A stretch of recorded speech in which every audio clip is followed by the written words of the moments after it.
Don't worry, this is going to be the last panel talk that we're going to be having right here, because we are going to be focusing right now on the digital and safe cities, the district in the digital era. Well, in this zone, we do have a couple of faces who will be calling upon. First and foremost, we would like to call upon our moderator for the session, Dr. R.K. Arora, border security professional and professor from IIT Delhi and the advisor of IIT Bombay, joining us right here. Alongside of him, we do have the panelist, Dr. Sanjay, IAS, CEO of Pune Smart City Development Corporation Limited. Next, we do have an ex-panelist, Athar Amir Khan, IAS, Commissioner of Srinagar Municipal Corporation and CEO of Srinagar Smart City Limited. We do have K. Ramesh, the Additional Director of Municipal Administration Department of Government of Andhra Pradesh. Dr. Binu Francis, Secretary of Thiruvananthapuram Municipal Corporation. And last but not least, we have Gurpreet Basra, the Vice President of Urban Transformation and Intelligent Cities, PruTech, joining us right here on stage.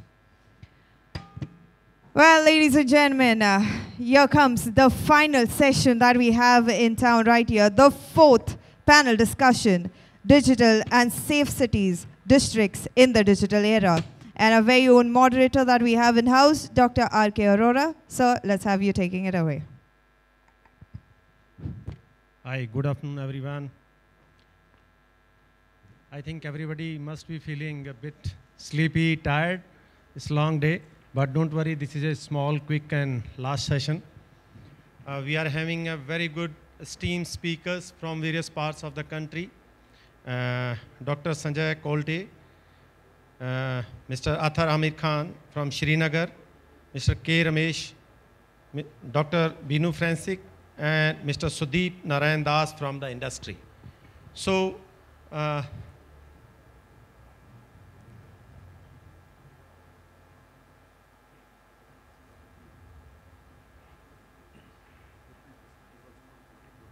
okay. Now, there is one correction because Mr. Gurpreet Sapra is representing instead of Mr. Sudeep Narayan Das. So, in this present era of digital and smart city, if we go a couple of or few years back, the administrators of the leaders of these smart cities or the people who are working in the smart cities were thinking these technological tools will be very helpful for their operations functioning at the back end. But as we move further, our services move further, citizen-centric, smartphones are becoming more relevant, and all the services are being offered through these smartphones in the form of healthcare, transport management, maybe the public delivery systems, maybe traffic, crime controls, and a lot of things. So these smartphones are becoming more vulnerable, and the security aspects or the safety aspects is posing more severe challenges.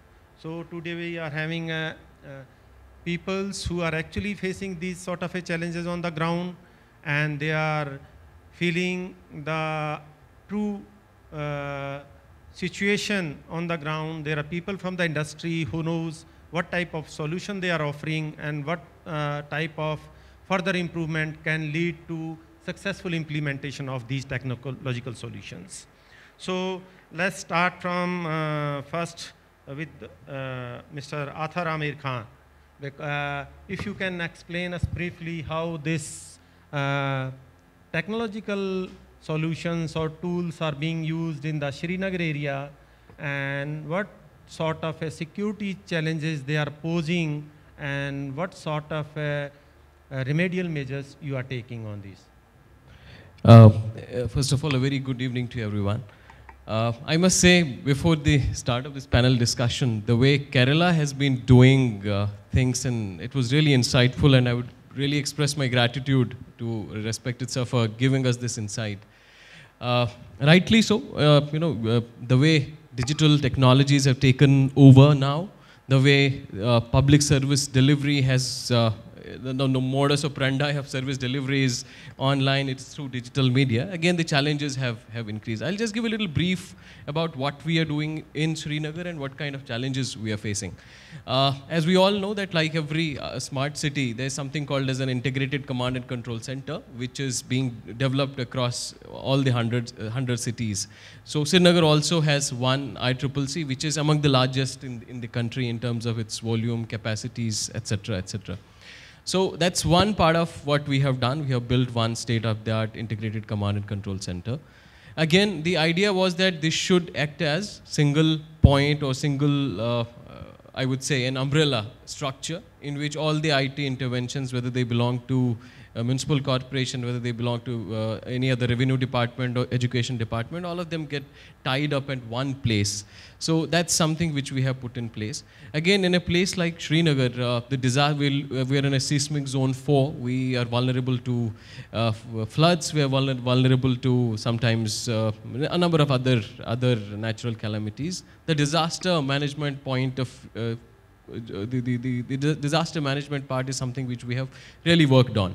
So what we have tried to build is a state-of-the-art infrastructure in which we could do the forecasting, as well as in case of any such eventuality, we are able to handle the situation in a better way. One such example I would cite is that now since last year we have been coordinating the 𝕯𝖆𝖙𝖆𝖑𝖆 Yatra from our integrated command and control center. And last year in the middle of the Yatra we had one very heavy strong disaster. And at that point of time I would see that the kind of technological inputs we had kept, that helped us a lot. So we were using RFID tags for tagging and monitoring the pilgrims. We were having vehicles, they were tagged with FASTag devices. So what would happen eventually is when the disaster happened, so we could know that how many people are actually trapped there, and accordingly the ground teams could be mobilized. Similarly, every portion of it was under CCTV surveillance, and there were people monitoring it round the clock. So that's one of the examples. In fact, this time again, the whole Yatra will be coordinated from the Integrated Command and Control Center. So that's one part of it. Another very important part which we're doing a little different from other cities is, see, when we are talking about these services, there are ways how this infrastructure is connected, whether it is ITMS cameras at different places, whether these are VMDs at other places, whether it is the critical infrastructure, whether these are the flood sensors. All these are somehow, in most of the places, connected in a very disaggregated way. Sometimes it's the GSM or it's SIM-based communication that serves. In other places, it would be say Jio's fiber optic will be used. In other places, it would be Airtel. In some other places, it would be something else. In Srinagar, we are also laying one city's own fiber optic intranet. We call it Srinagar Data Network. It's around 200 kilometers of intranet, which is connecting every major critical infrastructure in the city. And the basic rationale and reason for that was, again, Srinagar is very vulnerable when it comes to the security situation. There's a whole machinery which would always keep on targeting the infrastructure out there. And of course, cyber and the IT-based infrastructure is again very vulnerable to it. So this city's own fiber optic intranet, this is going to be our main data highway connecting every critical infrastructure, very secure, and which would help us ensure that the services are delivered in the best integrated and secure way possible. So that is the second part. Third, again, we have developed platforms. We call them My Srinagar app, My Srinagar portal, in which we have integrated all the departments, all their services into one single app, single solution, just like Amazon. So Amazon is kind of a seller platform where every different department is now on our platform, kind of a back-end seller. So again, the idea is that it should be easy for people to come and use these services. They should not be forced to go from one portal to another, one website to another. It should be available to them at one place. Then again, there's one more important thing that we are working on. Across the city, we are also installing around 1,300 of cameras with analytical features, more from security angle, so that we could maybe detect any kind of suspicious activity that's going on. So all this is being done. We're trying to do it in the best advanced way possible. But again, as they say, you know, in case of IT, it's really difficult now. Within 6 months, probably the technology that one is using may go obsolete. So the real challenge for us is that how do you stay ahead? How do you stay in line with that? And also, how do you ensure that whenever you switch on to the new technology, it happens seamlessly, it happens smoothly. So that's how we are doing it there. Thank you. Okay, thank you, Mr. Athar. I will come back again to this Amarnath Yatra part. But before that, I would like to ask the viewpoint of Dr. Sanjay Kolte about their experience, particularly in the Pune, because Srinagar to Pune, what are the differences and what type of different challenges they are facing and how they are mitigating these challenges. Yes, good afternoon, everyone. Good afternoon, everyone. Hello, good afternoon. Yeah, in Pune Smart City, as Athar has said, Integrated Command and Control Center is at the center of all the digital or technology services provided by the Smart City mission for the citizens. And in Pune, we have the Smart Elements project, which is of 700 plus IoT devices which have been installed at various strategic locations in the city, which includes the emergency call boxes, the public address systems, the environmental sensors, the flood sensors, the variable message displays, and smart poles have been created. More than 150 smart poles have been created, which have these elements in an integrated manner on a single pole, and which have been provided connectivity. And these are adding to the safety features of the city, and they are adding to the real-time centralized decision hub of decision making for the city, and all the municipal services and other government stakeholder department services have been integrated with this system.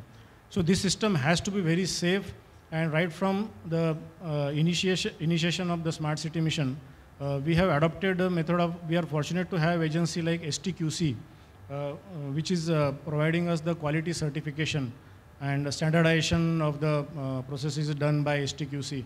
So all our digital projects or the ICT projects went through STQC, and the sort of security audit and the quality testing was initially right from beginning has been done by STQC. We have been year on year very consistent in doing the revised security audits of all the systems. In fact, the system integrators like L&T and other agencies which we have deployed for various services have been very particular. So fortunately, so far, no such disaster has taken place in Pune. However, a due precaution is taken for this. Pune has a very robust data policy also, and Pune Municipal Corporation right from beginning has been very proactive with more than 400 plus GIS layers and use of ArcGIS and other methodologies. They have a big data pool, and at the same time, there are several measures for protecting the data, and data privacy is being taken care of. There is data policy is in place for the municipal corporation for the whole of the city since 2018. And that has been helping us in having a policy for sharing of data, protecting the data, involving the citizens, increasing the citizen awareness so that they also know. And various measures like attempt is made to give provisions like opt-in and opt-out for the citizen. If they don't want to protect the privacy of the data and protect the data, opt-in, opt-out provision are provided at some of the, most of the places. And other encryption and other anonymization and other techniques of digital science are very much part of the initiatives which we have been implementing. Some of them, sometimes we come across misuse of the devices like prank calls on emergency call boxes, but that is the negligible part. But the major service which these devices are providing in terms of safety is very valuable, and that is adding to the livability of the city. Okay, thank you, Dr. Sanjay. And I think he rightly pointed out that these technological solutions are only useful when your citizens or when your user are aware about this, and how effectively they are using, how much aware they are about the solutions or tools, then only you can get the optimum results. So this is a very important how you are putting up the efforts to train, aware, and you can say put up the training efforts in the society for their capacity building about the use of these smart technological solutions. Because smart technological solutions are of no use unless you are having a smart users.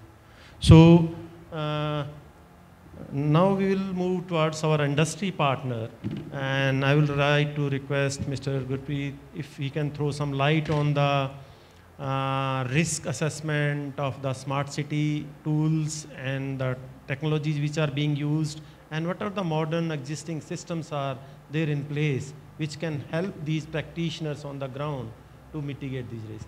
Yeah. Good evening, guys. Thank you very much. I'm Gurpreet Singh Basra from PruTech. Thank you, Mr. Manoj. We were all, I think the team will agree, we were all flying at 35,000 square feet, and you brought us down to almost 0 feet. That we were talking about the technologies, but we don't understand how much vulnerable we are about what we are going to face as we speak. I think today's information was Mr. Chandrasekhar, the IT minister. He was also saying that data protection for individuals, the bill is going to be passed soon. So we are well aware what all challenges we are going to face on that. Coming back to the technology front, sir, it's very interesting and very close to my heart because for past 30 years, I am into the field of highway traffic management, smart cities, you know. This smart city mission started somewhere from 2015. That time, we were dependent upon the technological specifications. The camera should be this, VMS sign should be like this, you know, the ECB should be this. But now we have transformed. Now we cannot be in the hands of the technology providers. We have to be more customer-centric, the user-centric. Now user wants, I want to be safe. Now I'll just give you an example of how vulnerable on the security part. We are most safe in our homes. Next place we are safe is our car, because when we move, we feel our car is the safest. And the third place we are safest is the ambulance, because that's a place when something, God forbid, anything happens to us, that's the place we always look forward for. It's going to save our lives. But since we have a lot of good dignitaries from smart cities, we being an IoT experts into that, the integration of ambulance with ATCS system, which usually is there in all the smart cities, is the biggest challenge. This ATCS solution, I'm talking about automatic traffic controls solution, that's the junctions. They should automatically detect an ambulance is coming. Movement, because each ambulance has its own GPS coordinates. We have a command control center which gets those GPS coordinates. The ATCs are all connected to the command control centers. Those should automatically give a green zone or a green passage to that ambulance so that they can reach to that hospital. So this type of services which I am contemplating on, which is actually going to save, you know, at the end of the day, all those AIs, all those good technologies, cybersecurity, but ultimately my life is dependent on that ambulance and how that can reach to the hospital. So from their level, if we are, you know, empathizing with the users, like again in the IT side, I coming from a Punjab scenario, I think around more than 25 to 30% of people over there from the villages are all vulnerable, and they have been looted through IT sort of, you know, hacking over there. The insurance companies, they are hacking them over there. We have exposed ourselves into this AI-based scenario in such a way that we have built a beautiful house. We have started living into it, but we don't have doors and windows. So those doors and windows are actually the policies which we require right now, so which will safeguard us on that front. Technology is no limitations. It's what expectations are there, we have to drive ourselves on that. Yeah, thank you. Okay, thank you, Mr. Gurpreet, and rightly said, we have to move from market-driven technology to user-driven solutions or tools or technology, and I think we are moving in that direction slowly but steadily, and hopefully we will be able to achieve that. Now we will move forward to Dr. Binu and ask his viewpoint about what type of challenges they are facing in the smart city and what sort of best practices they are having, which can be shared with our colleague practitioners. Thank you.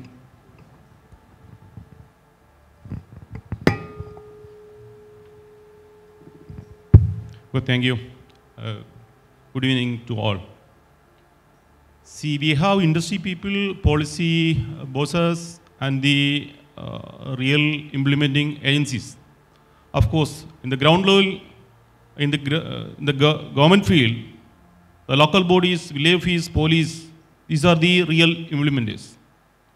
See, the politician and the people who are in the real implementing field, they know the issues of the people. The industry people and the politician, they know how to resolve the same.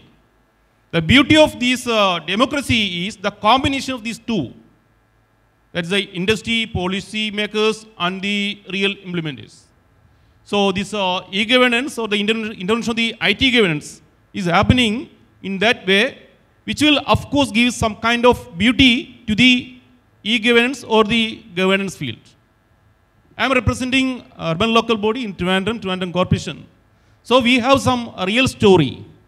Actually, a good office is there is no people at all. That means there is no a single person he is coming there for availing some services. He can get services through dashboard or this computer or some laptop. If there is a crowd in an office, the symptom is that there is mismanagement at all. See some of the real stories that I have. In Calicut, the northern part of Kerala, they have more than 60,000 street lights. 40% is only working. A PPP mode of things has happened. A construction that is for 10 years AMC replaced all the street lights with LED and with smart meter. Now we have CCMS. If there is any delay in maintaining the street lights, that will be reported. Now 98% of these street lights are functioning. These are another beauty. The second thing is, in my office, there are more than 300 people are there for registering birth, death or marriage per day. Now it has been fully online. Since we have more than 10,500 beds in my municipal area, the birth is happening more than 100 per day. This has to be registered. So the people will come with some applications, certain documents. Of course, there is a corrections. Now fully online, only 10 to 20 people are there now. Others can download all these certificates from their in-house or in office from there. The second thing is, the third thing is, see, we have more than 300 private water tankers. They are supplying waters to the customers. We don't know from their sourcing. And they are charging exorbitant rates. There is no regulator at all. We have bring all these private tankers, then an e-platform, whereby all the tankers has to register. Then the customer will download and raise their demand. They have to pay in advance. So this is a kind of regulation. Now they are sourcing water from the authorized vending point of the water authority. One thing. The second thing is that we have notified the charge. This is a reasonable charge. The third thing is they are servicing is real time. And we are collecting more than 2 CR per year. That we are collecting 100 rupees per service charge. Again in the field of sewerage collection. More than 200 vehicles are there. They are again GPS tracked and on board.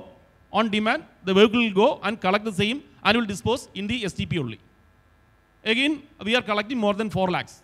So this is the beauty of e-governance, which in a local body like a Trivandrum Corporation, that we are facing a day to day. That we can simply put the people with the efficient, with quickly, with the beautifully, we can deliver the service. So in respect to this smart city, of course we have some issues there. Since after this pandemic, so many e-governance issues are there. Our system is not as good as to implement, to capture all these features of the e-governance. So slowly the system will pick up. Of course, we can deliver. Thank you. Thank you, Dr. Binu. And meantime, Dr. Sanjay Kolte left us because he's having flight, so session is delayed a bit, so he's moving to catch his flight. For moving further, I will request Mr. K. Ramesh to share his Andhra experience, what type of technological solutions they are using and what type of challenges they are facing. Please permit me Thank to you. have a small presentation. Oh, sure. So please try to understand my position because I think I'm the last speaker at the fag end of this conclave. So anyhow, good evening to all of you. I'm Ramesh. I'm Additional Director in the Municipal Administration Department in Government of Andhra Pradesh. To start with, I say that I recently got convocated for MBA from Indian Institute of Management, Visakhapatnam, sir, in the month of March. Why I'm saying this is, what really fascinated in that entire learning process is, we were having one subject called Emerging Technologies for Managers, where we were given an insights into all these artificial intelligence, machine learning, blockchain technologies, RegTech, AR, VR, and all these things. Because after 27 years of our experience, working experience, right now we were thrown some light on these aspects, to be honest. So we, a batch of 30 working professionals, have learned a lot, and we had some basic insights into all these emerging technologies. Before what the moderators asked about tell some experiments of Andhra Pradesh, I would like to say one of my observation, that is the technology creators, end users, and the facilitators, maybe governments, are all running as independent pillars. So there should be more coordination and integration between these pillars so that we will be able to better deliver the services to the end users, that is the citizens at large. So with that, I would like to end this formal conclave with the presentation. So the government of Andhra Pradesh recently has taken up a project called Resurvey of Lands, both urban and rural, which earlier we have done during the British era. Why I have taken this subject is, we are talking about safe, smart cities or districts in the digital era. So to interlink safe, smart, and digital, I would like to explain with this project right now, which is going on in the state of Andhra Pradesh. So, and what are the emerging technologies that we are using in this survey? Please, next, please.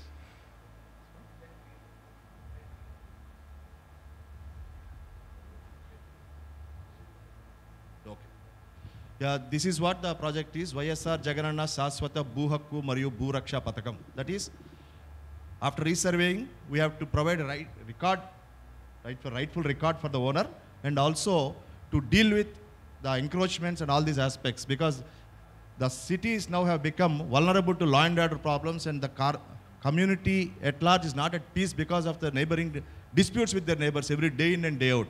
That is the basic reason why this land mafias and all these things are coming up. So to curb all those things, this project has been taken up in the state of Andhra Pradesh.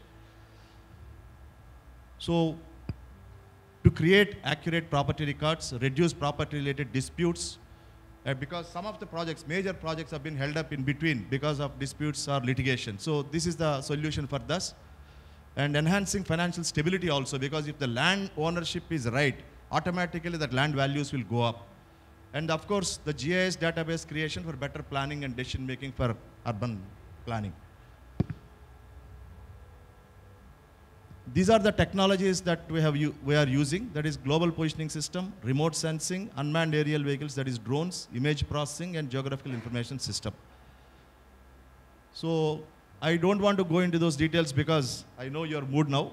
So these are all the technologies that we are using, and these are small photographs that are kept below. I'll just skip it. This is the remote sensing. You all know in what way this will be useful in the land surveys.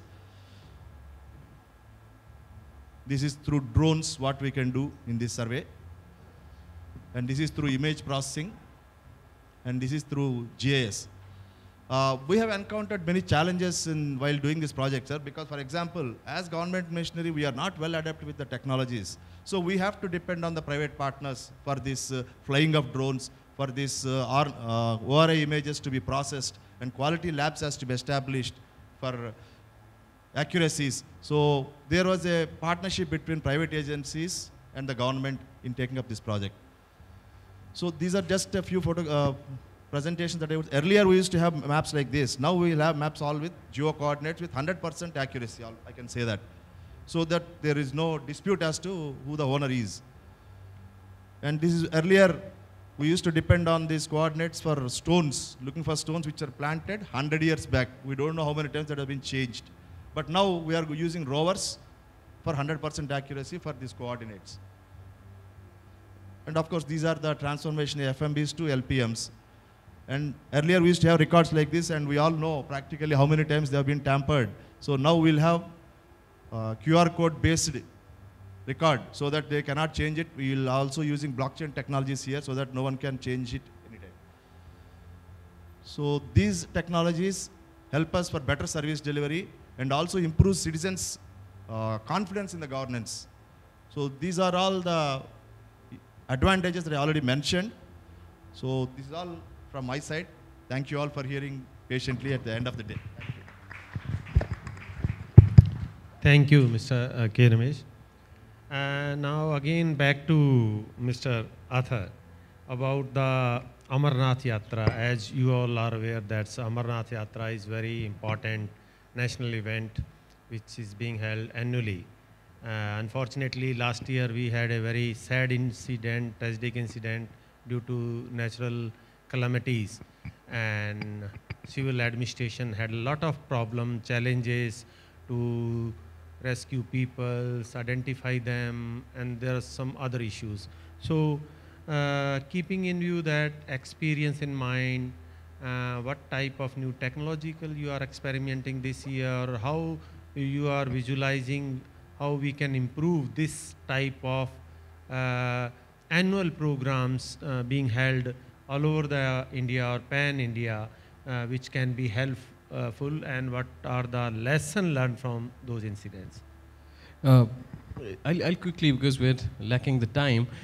First of all, what we, since the last year's, I would say, calamity, what we learned was that you will have to create redundancy in your systems. If one system doesn't work, there has to be something parallel that goes on that you use. For example, this year, what again we are doing is the entire route, it has been put under CCTV surveillance. Now, when we are talking about CCTV, so it's very easy to say in this room, but at that altitude and in a place where it is difficult to get an electricity line there, and you don't have a network there, to create that all local area networks and loops for the internet. That is one solution. Now, to ensure that it is robust, and in case of a calamity also, nothing goes down. For example, when the last year that flash flood occurred, after that the electricity line was also down with it. So was the internet which had been stationed there. So one thing that we have been working on this year is that how do we ensure that it is robust, that even in case of certain emergency situations, we have alternate systems of communication so that our safety measures are in place. Another, for example, what we used to do is last year we had pilgrims and everyone had an RFID tag, and at different stations we had put these RFID readers so that we knew that how many pilgrims have gone past, say, reader number 1 or reader number 10. And say in between any two places, any two readers, one would easily understand how many people are there, and so accordingly, the speed of and the movement of the pilgrims could be managed. This year we are doing it in a far better way. In fact, the quality of the readers, in fact, the efficiency of those readers, that is being improved. So that's something again that we are working on.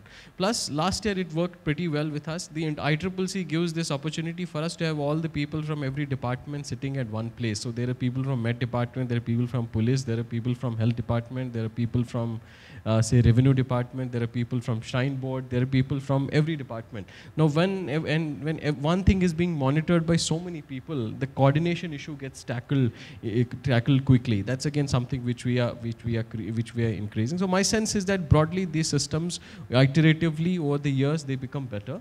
So the question is that one has to keep on exploring what better technology and how do we improvise and learn from the mistakes or learn from the errors that have gone in the past. Again, when we are talking about technology, as they say, technology is not the panacea. It doesn't solve everything. What is the question? Finally, how do you implement? That's very important. We were just talking about the land surveys that we are doing. But say the biggest question in the land survey again is, if right now we do the land survey and you match it with the land record, there would be a variation. Now, how do we account for this variation is probably the biggest challenge that is happening on the ground.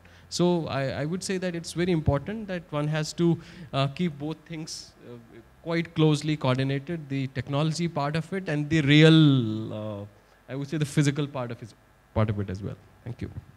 Okay, thank you, Mr. Athar. And I think these points can be very helpful for the other practitioners who are working on the similar mandate. And very interesting point you brought out, technology also help the practitioners to improve their coordination.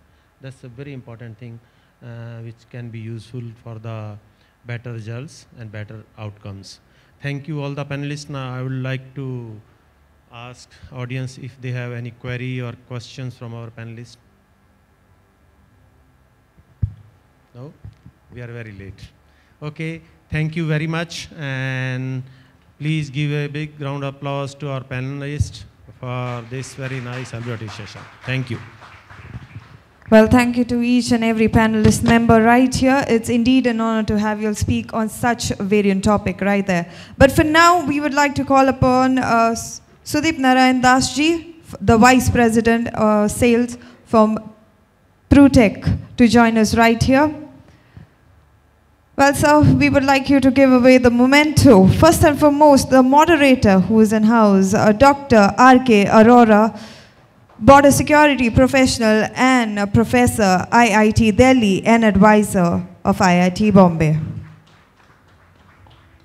Next up, Dr. Sanjay had to move about, so we'll move further to Athar Amir Khan, IAS, Commissioner, Srinagar Municipal Corporation and CEO, Srinagar Smart City Limited.